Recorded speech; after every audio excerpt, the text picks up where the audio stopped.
বিসমিল্লাহির রহমানির রহিম। শুরু করতেছি মহান রাব্বুল আলামিনের নামে। আসসালামু আলাইকুম। দেখেন, আমাদের সমাজে কিছু মানুষ আছে যে মানুষগুলিকে আমরা সব সময় বাহুবা দিয়ে থাকি এবং খুবই ভালোবেসে থাকি। সেই মানুষগুলি হচ্ছে এই ধরনের, যারা কারোর সঙ্গে মিশে না, কারোর সঙ্গে চলে না, পাশাপাশি কারো কিছু খায় না, কাউকে কিছু দেয়ও না। তারা আমাদের কাছে খুবই প্রিয় হয়ে গেছে। কিভাবে প্রিয় হয়ে গেছে? আমরাই সমাজে বসে বসে আলোচনা করি লোকটা অনেক ভালো, কারোর সঙ্গেই মিশে না, কোনো ঝুট ঝামেলায় যায় না, এবং লোকটা আরো ভালো, কারো কিছু খায়ও না, কাউকে কিছু দেয়ও না। এই লোকটি অনেক ভালো, কিন্তু আমরা এইভাবে বলে থাকি। আসলেই কি এই লোকটি ভালো? এই লোকটিকে আল্লাহ তাআলা কি এইভাবে চলতে বলেছেন? আল্লাহ তাআলা কি এই লোকটিকে ভালোবাসেন? কখনোই বাসেন না। কেন বাসেন না? আমার কাছ থেকে জেনে নেন কেন ভালোবাসেন না আল্লাহ পাক। এই জন্যই ভালোবাসবে না, কারণ হচ্ছে যে সে কারো কিছু খায় না, ঠিক আছে, সে হয়তো বড় লোক, সে হয়তো অনেকই কেন কিছু খায় না, কিন্তু কাউকে যে কিছু দেয় না, তাহলে ভালো হলো কি করে?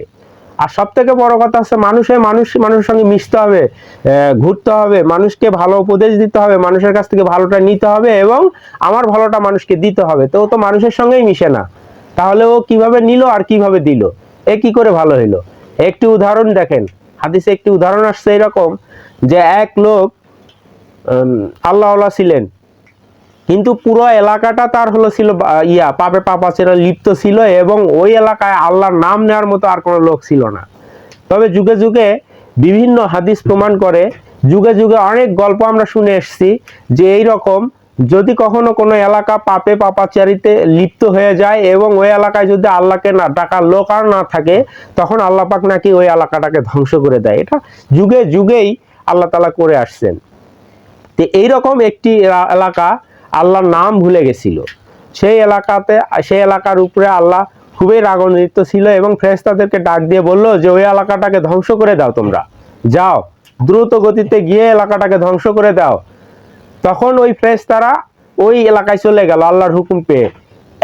এলাকায় নেমেই যে জমিনে নামছে, যে জায়গাটাতে নামছে, নেমেই দেখে এক ভদ্রলোক, আল্লাহওয়ালা লোক, বয়োজ্যেষ্ঠ লোক, সে নামাজ পড়তে পড়তে কপালে দাগ পড়ে গেছে। হ্যাঁ, তার এই যে কোনোই দাগ পড়ে গেছে, হাঁটুতে দাগ পড়ে গেছে, নাকে দাগ পড়ে গেছে। আল্লাহ তাআলার এত সুন্দর ইবাদত করতো, যা ওনার চেহারাই বলে দিচ্ছেন, দরবেশ দরবেশ লাগতেছে। তখন এই ফেরেশতারা ভাবতেছিল যে এই এলাকা ধ্বংস করতে গেলে আল্লাহওয়ালা একটা লোকও মারা যাবে।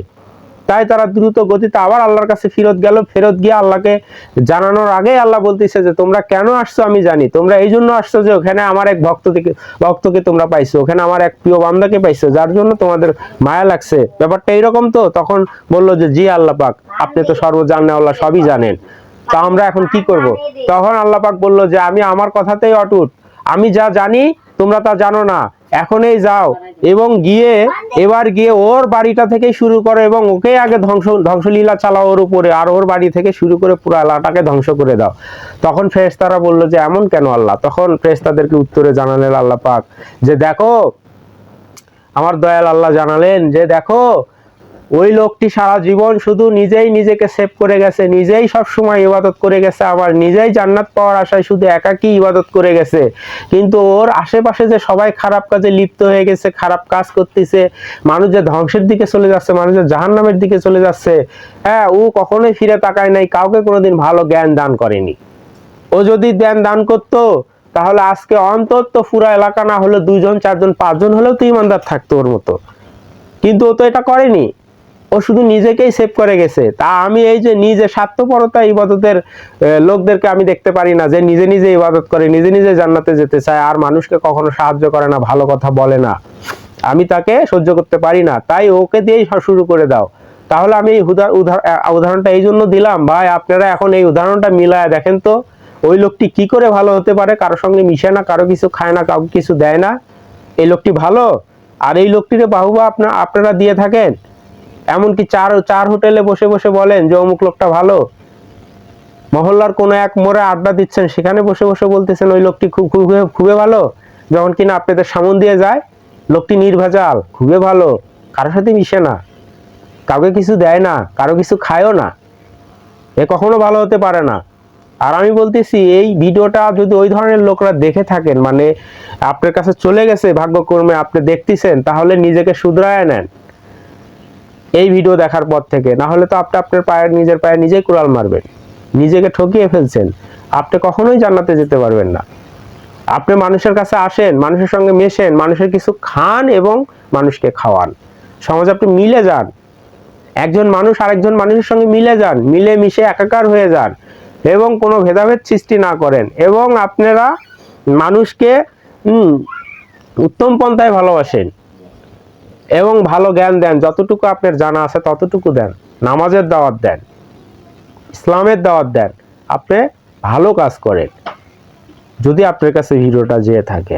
আর এই ধরনের মন্তব্য যারাই করতেছেন যে আমি আজ থেকে এইভাবে চলবো, মানে অনেকে আছে না যে কারোর সাথে আর মেশা যাবে না, এবং আমি কারো কিছু খাবো না, কাউকে কিছু দিতেও যাব না, এরকম চিন্তা ভাবনা যারা যারা করতেছেন বা করতেছিলেন তারাও শুধরায়া যান, ভালো ভালো হতে হবে। দেখেন আল্লাহ পাক বলতেছে যে সবার উপরে মানুষত্ব তাহার উপর নাই, তাই আমরা মানুষকে বাসতে হবে। পাশাপাশি আল্লাহ পাক বলেছেন যে মানুষকে ভালোবাসো এবং মানুষের মধ্যেই আমি আছি, আমাকে খুঁজতে হবে না।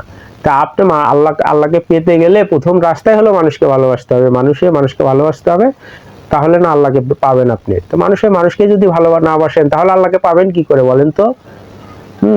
ভিডিওটি ভালো লাগলে একটু লাইক কমেন্ট শেয়ার করে দিবেন, মানে এই জন্য শেয়ার করে দিবেন ওই লোকগুলির কাছে পৌঁছাক, এতদিন যারা ভুল ভেবেছিল তারা দেখুক, একটু ভুলকে সংশোধন করে নিক, তাতে আপনাদের আমলনামায় সওয়াব যাবে ভাই। আপনারা ভিডিওটা শেয়ার করবেন, আপনাদের কাছে অনুরোধ রইল ভিডিওটা শেয়ার করে দিবেন, মানুষ দেখুক। আল্লাহ হাফেজ, ভালো থাকবেন, আপনাদের জন্য দোয়া করে আমার জন্য দোয়া করবেন যেন এমন ধরনের ভিডিও নিয়ে আমি আসতে পারি। আসসালামু আলাইকুম।